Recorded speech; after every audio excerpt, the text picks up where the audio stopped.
And now what we're going to do is we're going to get into a lesson for you. And so Bob, why don't you talk and share some ideas about purpose? You know how you talk about purpose, visions, and goals? Mm-hmm. Let's focus on purpose, why it's important, and how you determine what your purpose is. I don't think you determine what your purpose is. I think you discover what your purpose is. There's a difference. Determining indicates deciding. And I don't think you decide. I think if you go about it the right way, you discover it. Like there's some people that should be painting all day. They're great artists. I think Michelangelo was obviously a great artist, a great sculptor. I mean, that was his purpose in his life. Well, I believe my purpose is doing what I'm doing. Your purpose is why you get out of bed in the morning. Do you know why you get up? Well, most people say, well, it's to go to work. Well, that'd be a good reason to stay in bed. You know, you say, well, everybody's doing it. That'd be another reason to stay in bed. If you're ever doing what everybody's doing, you're probably going in the wrong direction. Your purpose is your reason for living. Now, I went to a ranch at Clear Lake Oaks, California, to the Casa, the Cy Seminars Ranch, Janewell Heights Ranch. And I went there with two other people who I was associated with at the time, and I spent 3 days discovering and then wording my purpose. And my purpose is to live and work in a prosperous environment that encourages productivity and pleasure, so that I might provide more service to my family, my company, my community, my nation, and ultimately in the world. I want to improve the service I render to my family, my company, my community, my nation, and ultimately the world. And that's what I'm doing. Now, to do that, I want to live and work in a prosperous environment. Because if you're in a prosperous environment, you can be more creative. And then I can do this better than I'm doing it. Now, this is the first time we've had a broadcast like this, but we've already decided we're going to do more of these because it's such a good idea, and it's a great way to serve the people that we provide service to. We want to improve our service. Well, I want to wake people up. Now, that is my purpose in life. And so what you want to do is sit down and maybe take a pen and a pad and then ask yourself, what do I really love doing? Now, you may have to spend a while at this. You might get up an hour early every morning and go sit under a tree somewhere if you're in a nice climate, or pick a favorite chair, someplace where you're not going to be disturbed, and totally relax and say, if I could spend my life doing something, what do I really love doing? Now, since you don't ask yourself that question every day, it might take a while for this answer to come to the surface. But it comes to your consciousness. And it may take a while. You may have to do this every morning for 3 months. But it would be well invested, the time. So purpose, we're going to talk about vision and goals. What's the difference between your purpose and your vision? Well, there's a big difference. Yeah. Your purpose is why you get out of bed, why you're here. Why are you here on this planet? I'm going up to a ranch from here, and the theme for the conference that's going on at this ranch is legacy. What are you going to leave behind? You want to make your purpose something that people will benefit from long after you're gone. And if you're doing what you love, it will be. Your vision is how you're going to execute your purpose. Your purpose is why you're living. Your vision is how you're going to execute it. So your vision would be a long-range vision of a whole bunch of things that you would love to do. Like I have all kinds of things I want to do. When I'm in the air, I spend almost all my time, hardly ever watch a movie or anything like that. I spend almost all my time thinking. And I think, how can I do what I'm doing better? How can I do it in a bigger way? Like, we started a streaming club. We have a streaming club where I stream every week. And we're going to expand on that. And that was the result of me I went into Tel Aviv, to Cyprus, to Melbourne, to Auckland, to Los Angeles, and back to Toronto. And the people were all saying, could I just spend a little time with you? And I thought, God, I should be able to spend time with them, but I had to catch another plane. And so the idea of the streaming club came to me. So that was an idea. It was part of my vision, and I acted on it immediately. So your vision is a long-range view of all the things that you'd like to do that are all on purpose. Every one of them would be helping you execute your purpose. Okay, so let me ask you a two-part question.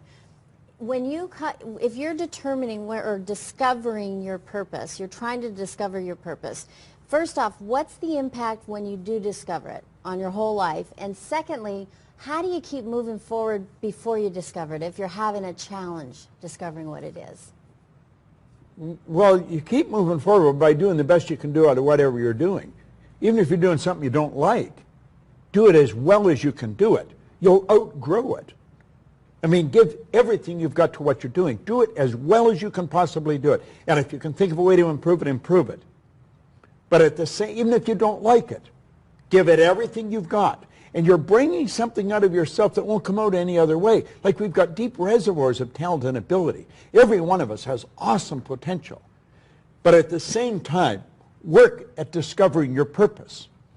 And then you'll start to get all kinds of ideas flying into your mind. God, I could do this, I could do that. And if you start to do them all at the same time, you go nowhere. You're in a very confused state. So you mark them all down, and you've got this wide vision of all these things you want to do. Then it's vitally important that you establish a goal. So the purpose is why you're living, why you get out of bed, what you spend your days doing. Your vision is how you execute your purpose, and your goal is taking a bite out of the vision. Mm-hmm. It's how you execute your vision. You don't do all these things that are part of your vision at once. First of all, you may not be able to afford to do them all at once. You may not have the talent or the resource to do them all at once, but they're there, and you're going to do them. Now, I want to take you back 50 years. 52 years before you discovered what before you were born. Before I was born, long time, and you hadn't discovered your purpose yet. Okay, so put your mindset there, and then all of a sudden you discovered this is what I was born to do. And what I want to know is, what was the impact in your mind, mentally? It was huge. Your whole environment. It was huge. Mm-hmm. It was huge. And is it worth it to do the work to discover it? If it's worth for you. Is it worth it? Hey, listen. You get one bite at the apple. You're here. You get one life, so far as we know. Yeah, it's very worth it. It's the most important thing a person could do. Then your life has real meaning. But you see, when I first discovered this, it took me a while to really articulate it, but I realized the cleaning business was almost incidental. What I was enjoying, what I loved to do, was helping the cleaners set goals, help them get jobs. An interesting story on this. My daughter, Colleen, when she first started working years ago, she got a job at an IT place. And she'd come home, and I'd be asking her about her job, and she'd tell me it was pretty exciting. And she brought home a newsletter from her company. And I was reading it. It was kind of interesting. And I saw the editor of the news magazine was Bessie Tamaris. And I wonder, Tamaris is not a common name to me. In Greece it might be pretty common, or Macedonia, but I said, Colleen, when you go to work tomorrow, ask Bessie Tamaris if her dad's name was Marinus. And she come back a couple of days later. Oh my God, she says, you'll never believe, Dad. That's Bessie's dad. He's dead now. But her mother told her all kinds of things about you. Marinus Tamaris was cleaning offices for $1 an hour when I met him. He could not drive a car. I got him into his own business. I got him into it. I told him if he'd buy a car, I'd teach him how to drive it. I'd get up at 5 in the morning, go out and teach him how to drive it. And I helped him build his cleaning business. See, that was what I loved doing. And Maris went on, he owned 2 or 3 fast food businesses. He owned a cleaning business. He owned a number of businesses. He became a very wealthy man. But he had passed away. But her mother told him all about what Mr. Bob. Mr. Bob. And I have, now when you're in my home, I have on, if my desk is here right against the wall, I have a little stone statue of Socrates and one of Plato. And one Christmas, Bessie could just talk. And she came into the office with Marinus. I can still see him come in the office. Merry Christmas, Mr. Bob, and gave me these. Aww. Yeah, they're still sitting there. Now that was back in the early 60s, a long time ago. You must have so many stories like that of people that you've just transformed their life. There's probably a lot of them, yeah. Yeah. Wow. Yeah. Well, I just got one from Marion and Georgiou. She's a great singer. I think I have her last name pronounced wrong. But she's singing with one of the singers from the Fort that was on America's Got Talent. I think they run about number 4th. They were right up in the finals for winning it. And she wrote me a long letter. I just got it about a week ago about how she started studying my stuff and then got into 6 Minutes. And it's changed her life. And now she's dedicated her life to singing. She's a recording artist, beautiful looking woman, and a phenomenal singer. I just been listening. That's just in the last couple of days. Yeah, it's helped a lot of people. But you see, that was where I first discovered it. I realized that cleaning was almost incidental. I really loved helping people become aware of their potential. Because you see, when I looked at my life, I was in England, and I was earning all kinds of money, and I was in such a great position. I was living just a charmed life. And I thought, wow, if I could do this, anybody could do it. And all I wanted to do was teach people how to do it. But then I had to figure out, what did I actually do? And I didn't know what I had done that brought on such tremendous success for me. So I made up my mind I was going to study it. And it took me 9 years. And it was at the end of the 9 years when I became aware of what I had done. I thought, I got to leave the cleaning business. I got to go to work with Nightingale. I've got to learn. I've got to get to know more about what he knows. And so you worked with Earl for 5 years. Yeah. And just got an amazing mentoring and learning experience.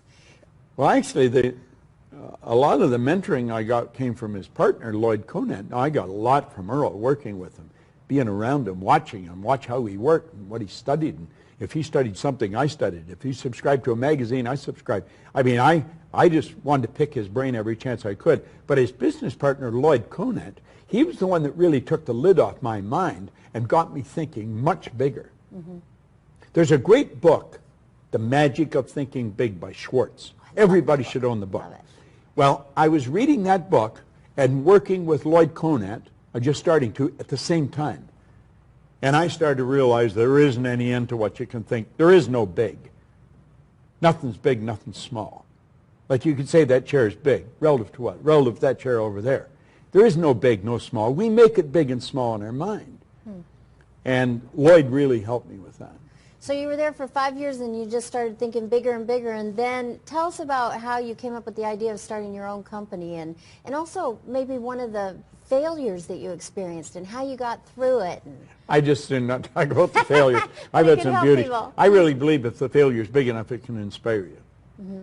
I treat winning and losing. I was talking to you in the car coming here this morning. I treat winning and losing exactly the same today. I see them both as necessary steps to get us to where we're going. Big failures, big lesson. Little failure, little lesson. What was your question? I'm sorry, I got off track there. Well, just to talk about how you came up with the idea of forming your own company and what it was like at the beginning. I was selling recorded material, and I watched people buy it and not use it. And I went to Lloyd one day, and I said, Lloyd, I think we should quit selling this stuff. I think we should sell a seminar and give them the recorded material. Well, he was treating me like I just fell out of a tree. He said, no, I think we'll leave the seminar business to Carnegie. That was Carnegie seminars. And we'll stay in the recorded business. So I knew then it was time for me to move on. I had gone there to get an education. I think I got a doctorate's degree in personal development. Now keep in mind, when I come into this, I think Jim Rohn had just come in. He was in a few months ahead of me. I think Ziegler and I come in about the same time. Now they're both gone. So I mean, I've been in this probably longer than anybody else in the business. And I really believe you have to be taught why this works. Otherwise, you could get it and it would be working, but you wouldn't really enjoy it the same because you couldn't share it with other people. Do you know that most very successful people cannot articulate on why they are? As a matter of fact, I've gone to work for some of the largest companies in the world, and the training department does not know why the stars in the company are stars. They don't know why, and the stars don't know. And it's just assumed that these people that are outselling or outperforming everybody else are smarter. Some of them aren't smarter. Some of them aren't even very smart. And some of the most brilliant people in the company are outright failures. Now that does not mean that the dumb are all winning and the brilliant are all losing. It doesn't mean that at all. But it does mean that it's not how smart you are. It's not how much formal education you have. It's how are you programmed. Because school programs us. We're programmed genetically. That's why you look like you look. That's why your body's the form it is. I could read your energy like a book, and I know your genetic nature. That's part of our, that's from the moment of conception. Mom's DNA and dad's DNA come together, and that forms your DNA. That's you. And an attractive force is set up, and 280 days later, you make your debut on the planet. And then you go through what's called environmental conditioning, up until you're around 5, and then you go to school, and they really start to condition you. So you see, we're conditioned with a lot of information that is false. And what I had started to do, I had started to reprogram that conditioning back in 1961 with recorded material. Now, it took me a long time. It took me 9 years to figure out what I had done. But I know why you're doing what you're doing, and I can show you, and I could prove it to you beyond a shadow of a doubt. I don't care how skeptical you are. I teach this to engineers, and engineers are very skeptical. Lawyers, psychiatrists, all the professionals. In fact, I've had psychiatrists tell me what I taught them in a year. I taught them more about the mind than they had learned in 4 years of medical school, 5 years of psychiatric training. And there's more than one psychiatrist has told me that. I have studied the mind for 52 years, and I've come to the firm conclusion that I can teach how the mind works to a child, and it should be taught to a child. If a child can learn a language, if a child can become multilinguistic before they even go to school, and in all kinds of countries people learn 4 and 5 languages.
languages before they're 5 years old, you can certainly teach a child how the mind functions.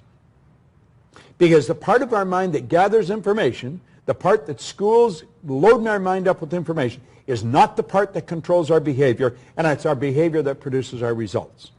There's two parts to our mind, the conscious and subconscious. The subconscious is conditioned. It's conditioned genetically and then environmentally. School doesn't understand that. If school understood it, they would never follow the structure that they're following.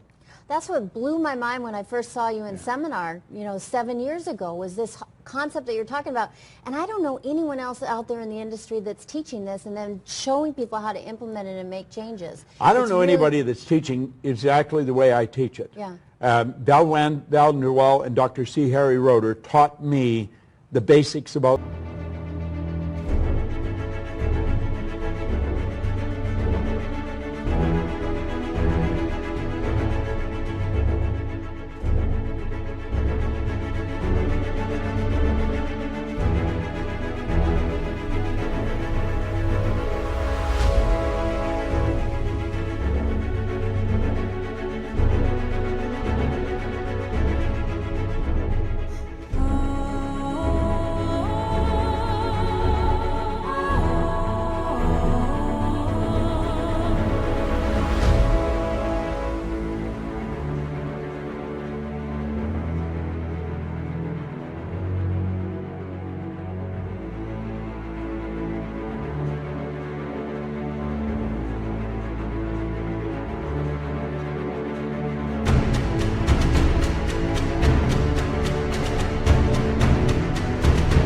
the mind, and they're both dead. There's people that I've studied with, that have studied with me, that are teaching part of it. And of course, we bring consultants into our business. We put people in this business, that's part of our company, and we train them to teach this information. And we are always working at how can we train them better to do a better job and earn more money, reach more people. And that's what we do with our consulting program. But I don't know anybody who's studied this more than I have myself. Now, I always say I'm really good at this. I am very good at it. I'm not much good at anything else. But I don't want to do anything else. I just want to get better at what I'm doing. Well, I have worked with you for 7 years, and I keep trying to find the bottom of the bucket of your knowledge, and I can't even... There is no bottom. There is no bottom. No, listen, there is no bottom. You're dealing with infinite knowledge. Understand this. All the knowledge there ever was or ever will be is 100% evenly present in all places at the same time.